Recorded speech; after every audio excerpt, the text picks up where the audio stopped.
지금 정부가 하는 것들, 지금 24번의 실패를 통해서 여러분들 느끼셨겠지만, 지금 정부가 바꾸지 않는 한 가지가, 네, 안녕하세요. 반갑습니다. 이승우 소장입니다. 자, 제가 한 블로그를 보다가 재밌는 글이 있어서 여러분들한테 좀 알려드리면 좋을 것 같아 해서 오늘 영상을 찍습니다. 자, 이 블로그는 달인의 투자 이야기라는 분의 블로그예요. 이분이 이제 그 메인에 써놓는 글이 좀 저한테도 와닿습니다. 자, 모르는 것 때문에 문제가 생기지 않는다. 진실이라고 믿었던 것이 틀렸을 때 문제가 생긴다. 여러분들 이거 문구가 굉장히 멋있지 않습니까? 요즘에 정책, 부동산 정책을 보면서 여러분들 모르면은 아예 뭐 가슴 아플 일도 없어요. 근데 내가 정말 믿었던 것에서 뒤통수를 맞았을 때는 내 자신한테 커다란 문제가 생기고 손해를 보는 경우가 많죠.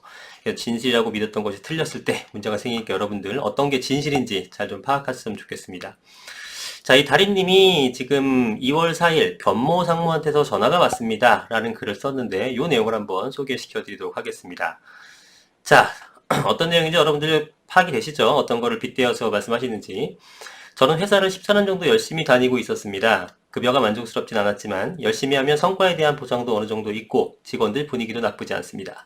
우리 회사 임원들을 보니 학연 지원과 상관없이 능력 있는 사람이 임원 자리에 있는 것으로 보여 저도 지금부터 몇 년도 열심히 해서 저 자리로 가겠다는 목표를 마음에 품고 다니고 있습니다. 작년에는 코로나로 어려운 상황인데도 회사 매출이 꾸준히 올라가서 다행이라고 생각하고 있는데 어떤 건지 아시겠죠? 이제 부동산 가격이 많이 올라갔다는 얘기입니다.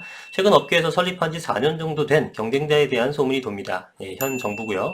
그 경쟁사는 사업 초기부터 하부 직원들 급여도 넉넉히 주고 복지도 대기업 못지않다고 합니다. 대신 성과가 나면 성과자에게 인센티브를 주는 대신에 신입 직원 월급을 올려준다고 합니다. 그죠? 예, 지금 다 어떤 복지 정책인지 여러분 다 아시니까.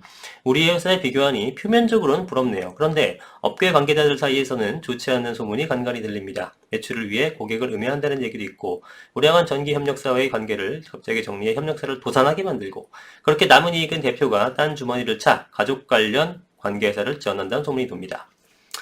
그쵸? 세금을 왕창 걷고 그거가 우리나라 국민들이 아닌 엉뚱한 데 가는 경우도 많다라고 하죠. 그리고 채용도 공정하지 않다고 하네요. 그렇게 생태계를 무너뜨리는 회사로 인해 우리 회사까지 당장 어려운 지경에 있지만 저런 회사는 곧 무너질 거라는 생각에 개의치 않고 열심히 일하고 있습니다. 그런데 이상하게 그 경쟁사 직원은 회사의 분위기가 이렇든 저렇든 급여가 높으니 업계에 힘주고 다니네요. 회사가 시장에서 어떤 평가를 받는지는 신경 안 쓰고 나중에 보상해주겠다는 사장의 말을 맹신하고 있습니다. 그런데 어느 날 그 경쟁회사 임원에게 전화가 왔습니다. 놀라서 전화를 받아서 내용을 들어보니 저를 스카우트하고 싶다고 합니다. 일단 과거의 노력을 보상받는 듯하여 기분은 좋습니다. 만나자고 하여 별 생각 없이 차를 한 잔 마시게 되었습니다. 명함을 받아보니 이름이 변모상무입니다. 최근에 자기가 입사해서 공격적으로 영업을 해보려고 한다고 설명을 합니다. 그렇죠. 작년 말에 입사하셨죠. 과거 변모상무님. 과거에 초창기 멤버였던 전임 김현민 상무 얘기를 곁들여가면서 조건을 쭉 얘기하는데 첫째, 기존 회사에서 받는 인센티브보다 10에서 30%를 높게 준다고 합니다. 둘, 대신에 일단 입사를 하면 10년 동안은 다른 데 이직을 하면 안 된다고 합니다. 뭐 10년보다 더 길어질 수도 있고요. 그리고 입사하려면 우선 자본금을 일부 납입하여 그죠? 내 소유권 가져간다. 지분을 투자하든지 아니면 거래처 정보를 넘기라고 합니다. 그런데 다른 데 10년 걸리는 임원 증진 기간을 5년으로 단축시켜준다고 합니다. 정확하게는 한 13년 정도 걸린다고 하는데 다른 데서는 여기서 5년으로 단축된다고 얘기를 하네요. 솔깃하죠? 그 대신에 또 부업을 하여 다른 데서 수입을 올리면 인센티브는 못 주겠다고 합니다. 퇴근 후에 한다고 해도 1인 1직업만 인정되고 2개의 직업을 가지면 기존에 받은 인센티브도 반납해야 한답니다. 자, 이건 어떤 얘기인지 아시겠죠? 지금 이 그 우선공급법을 받게 되게 되면 다른 재개발 재건축으로서 조합원으로서의 자격도 날아가는 겁니다. 그죠? 우리 투기과열지구에서 5년 이내 관리처분 기준 했을 때 겹치게 되면 하나 그냥 날아가 버리잖아요. 그런 거예요. 그걸 말씀하셨던 거고 또 영업하는 동안은 회사 사업계획의 일환으로 순환근무를 해야 하는데 아직 근무지역도 확정되지 않았고 순환근무기한도 확정되지 않았습니다. 재개발하게 되면서 그 이주지를 마련하겠다고 했는데 아직 근무지역이라든가 아무것도 정해진 게 없는 그런 상황이죠. 쭉 들어보니 뜬구름 잡는 영업계획에 구체적이지 않은 인센티브 제도인 것 같아서 잘못 발을 뒤졌다가 돈도 경력도 잃을 것 같아 그냥 기존 회사에 다닌다고 하였습니다. 그런데 여기서 예기치 못한 반응이 나옵니다. 지금의 제안을 제가 받아들이지 않고 다시 기존 회사에서 일하게 되면 제가 오늘 이직하려고 했다는 것을 업계에 다 소문내서 제 회사 생활을 힘들게 할 거랍니다. 다시 그 회사에 가서 임원 달려면 앞으로 10년이 아니라 아예 못 달 수도 있다고 합니다. 지금 그런 얘기 많죠. 공공이 아니면 재개발 재건축 영원히 인허가 안 해주겠다는 분위기입니다. 자, 알고 보니 그 변상무는 우리 업계에서 직원들의 경력관리 데이터를 승인하는 사람으로 영업사원에 앞길 정도는 쥐락펴락할 수 있는 권력을 가지고 있었습니다. 고민을 해봤는데 다시 기존 회사로 갔을 때 불이익을 생각하니 가족들이 눈에 밟혀 울며 겨자 먹기식으로 경쟁사에 입사를 하게 됩니다. 기존에 약속한 인센티브는 꼭 지켜달라면서. 시간이 지나 고생하면서 성과를 많이 냈습니다. 내가 올린 영업이익이 5억 정도이니 예전 회사 같았으면 20%인 1억 원을 인센티브로 받게 됩니다. 그런데 그 사이에 변상무는 그만두고 새로운 임원과 미팅을 하였습니다. 제가 먼저 얘기를 꺼냈습니다. 예전에 변상무님이랑 얘기하는데 기존보다 인센티브를 10에서 30% 더 준다고 했으니 중간으로 계산하면 1억 2천만 원쯤이 되고 이 정도면 괜찮을 것 같다고 얘기했습니다. 신임상무는 가만히 듣고만 있더니 제가 성과급 체계를 잘못 이해하고 있다고 얘기합니다. 갑자기 불안감이 엄습하면서 그때 변상무와 자세하게 계약하지 않았던 일이 떠오릅니다. 그때도 자세하게 계약 조건을 명시하자고 했더니 나 못 믿냐며 차일피일 밀었었습니다. 신인 임원이 얘기하기를 기존에 20%였지만 그건 몇 년 전이고 회사가 계속 영업이익을 내야지 가능했던 부분이라 지금 상황으론 최대 10%로 상한선이 바뀌었답니다. 그때 정확히 얼마 올려준다고 얘기하는 거랍니다. 그쵸? 10에서 30%의 상한이니까 10%를 준다고 해도 여러분들 우리는 할 말이 없는 겁니다. 그죠? 여러분들이 머릿속에 30%에 가 있지만 10%라고 생각하시는 게 심신에 좋을 겁니다. 그리고 시간이 지나 본사 관리비가 들어 그 부분도 제해야 하고 물가가 올라 직접 비용이 증가했다고 합니다. 신입사원이 늘고 다른 직원들 인건비 상승분도 늘어 그 부분도 인센티브도 제외한답니다. 뭐 공공을 위해서 임대주택 같은 거 많이 지어서 그런 거 비용 다 떨어내도 할 말 없죠. 최저임금이 계속 올라 몇 년 전 예상보다 비용이 증가했답니다.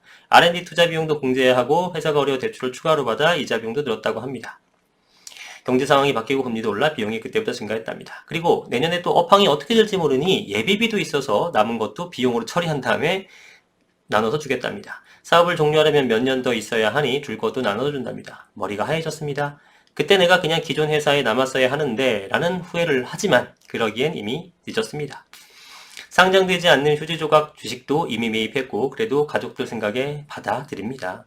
그래서 이번에 받을 게 2천만 원이랍니다. 이직 안 했으면 1억 원을 받았을 텐데 10에서 30% 더 준다기에 그거 받으려다 이직이 되었습니다. 이제 와서 누굴 원망하겠습니까? 대신 빨리 지급해달라고 요청했습니다. 하지만 급여일에 인센티브가 입금되지 않았습니다. 재경팀에 가서 따져 물었죠. 재경팀에서는 입금했다고 합니다. 어디에 입금했냐고 하니 주식으로 입금했답니다. 주식 이름이 리츠인지 뭔지. 나중에 팔 수도 일정 부분 배당을 받을 수도 있다고는 하는데 요걸 한 바가지 하고 사직서를 쓰려고 했습니다. 그런데 이미 내가 입사할 때 납입한 자본금 10년간 이직하지 않겠다는 서약서, 나를 받아주는 회사는 불이익을 받는다는 업계 분위기, 이제 이직할 수도 포기하고 자영업을 할 수도 없는 덫에 빠졌습니다. 이제 저는 어떻게 해야 할까요? 수년 전 혹시나 하고 변상무와 미팅을 한 게 제 인생의 화근이었습니다. 무슨 일이든 정도를 걷는 것이 빨리 가는 길이라는 것을 오늘 다시 깨닫습니다. 다른 분들은 저같이 시간도 잃고 돈도 잃고 주변 사람도 잃는 실수를 되풀이하지 않으시기를 진심으로 바라겠습니다. 추신, 이번 정부 정책처럼 두루뭉술한 계획 믿고 내 등기권리증 맡기면 어떻게 될지 몇 년 후에 뻔할 겁니다. 뭐 공중서 줄 것도 아니고. 그쵸? 정부는 지금 공중서 줄 것도 아니면서 나 믿고 정부 믿고 우선 공급권 줄 테니 따라와라 하고 있는 거죠. 그러면서 태그로 달아놓으신 게 고객음해 뇌물죄, 뜬구름, 뻔한 결과, 인허건자의 협박 뭐 이런 것들이 있습니다. 자, 글을 너무 재밌게 쓰셔갖고 제가 여러분들 소개를 해드린 겁니다. 예. 예. 다리님이 이제 이 글을 컨텐츠로 활용할 수 있게 해주셔서 감사드리고, 자, 그렇습니다. 지금 분위기가 이래요. 여러분들 지금 이번 이사 대책이 저도 사실은 뭐 투자나 뭐 이런 걸 떠나서 국민의 한 사람으로서 부동산 가격이 안정되고 올바르게 추진했으면 좋겠습니다. 근데 지금 정부가 하는 것들, 지금 24번의 실패를 통해서 여러분들 느끼셨겠지만 지금 정부가 바꾸지 않는 한 가지가 불로소득을 원천적으로 차단하겠다. 이게 어떻게 보면 약간 이상론적이에요. 저는 집값을 잡기 위해서, 그래서 더 많은 국민들이 부동산, 그러니까 어떤 그 의식주의 하나로서 혜택을 받기 위해서 부동산 가격이 안정화되어야 되지 않겠습니까? 그러려면은 어느 정도 선까지는 토지주들, 소유주들, 다주택자들한테 혜택이 가지 않을 수가 없습니다. 그런 거를 때려잡으면서 뭔가 공급을 늘리겠다는 발상 자체가 잘못된 거예요. 그게 실현 가능성이 없는 거예요. 이상론에 불과한 겁니다. 근데 여러분들이 그걸 계속 믿고 있죠. 그러면 안 됩니다. 그러면 오히려 부작용만 생겨서 지금 계속 가격이 올라가는 거예요. 그쵸? 첫 단추부터 잘못겠다고 제가 몇 번을 말씀드립니까? 처음부터 어느 정도의 수익을 인정을 하고 했으면은 지금이라도 양도세 풀어주고 재건축 재개발 풀어주고 하게 되면은 초기에는 가격이 상승하고 불로소득 얻는 것처럼 보일지도 몰라요. 그러나 그런 시그널들, 풀어줌으로써 공급이 원활하게 되고 시중에도 공급 물량이 많아지거나 하게 되면 가격이 당연히 안정됩니다. 가격 안정시킬 수 있는 건 수급량으로 따지는 거잖아요. 수요보다 공급이 많으면 가격이 빠지는 거잖아요. 근데 이런 방식으로는 공급이 하나도 늘어나질 않아요. 그럼 당연히 또 가격이 올라가는 거죠. 현재 정부는 본인들의 의도와는 다르게 계속 가격이 올렸다라는 것에 대해서 자인하고 좀 대국민 사과라도 해야 되지 않을까 싶을 정도예요. 예, 열심히 노력은 하나 지금 잘못된 정책이 너무 많다. 그래서 제가 저번에 영상에서 좀 그냥 지나가는 말로 말씀드렸는데 저는 국토부 어떤 그 관계자들이나 이런 부동산 관련 정책 위반자들이 좀 다주택자들이나 좀 부동산에 대해서 오히려 더 많이 하는 사람들이 좋겠어요. 현 정부는 오히려 다주택자를 오히려 1주택으로 만들어버리고 내쳐버리고 이러는데요. 이 부동산 정책이라는 것은 부동산을 많이 아시는 분이 해야 돼요. 이론적으로 될 문제가 아니잖아요. 근데 지금 그 자리에 앉아 계신 분들은 부동산을 투자해 본 적도 없고 부동산에 관심도 없고 그냥 뭐 아닌 건데 탁상에서만 자기들끼리 얘기해갖고 하는, 그리고 본인들이 생각하고 있는 그런 생각들로서 해보려고 하니까 시장하고 시장 친화적인 생각하고 자꾸 이 상충이 나게 되면서 엇박자가 나면서 25, 4번의 실패가 난 거 아니겠습니까? 계속 이런 식이면은 저는 25번이 아니라 250번 해도 소용이 없다고 생각이 들어요. 이 이사 부동산 대책이 지금 뭐 오히려 다른 대책들보다 훨씬 더 비난을 많이 받고 있는 상황인데 비판을 받을 만한 그런 내용들입니다. 너무나 이상형적인 그런 대책을 아이디어를 그냥 그려놓은 수준의 내용이죠. 현실성이 전혀 없는. 이 현실성이 없는 내용을 이렇게 정책 발표했다라는 것은 그만큼 부동산에 대해서 모르기 때문이에요. 제가 딱 봐도 이거는 되지 않는다라는 걸 알아야 될 텐데 그걸 아는 사람이 전혀 없다는 얘기잖아요.